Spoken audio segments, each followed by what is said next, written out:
kumbaga si Jacob yung type mo na friend na alam niya yung parang sinabi mo about this, kahit hindi niya yun ibi-bring up sa'yo yung punto, pero alam Oo. niya na agad kung ano yung context.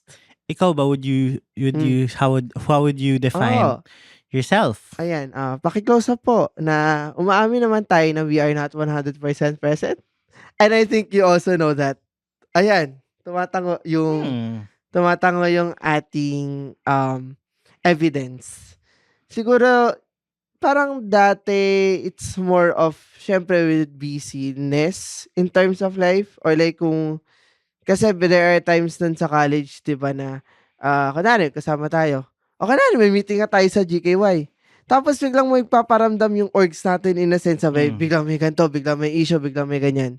So, I tend to get distracted about it or minsan din kung may notifs ka na inaabangan, so medyo guilty nga tayo dun sa letter, it's nandun din yung parang need to be more present and be more aware of the people in front rather than the people in the phone.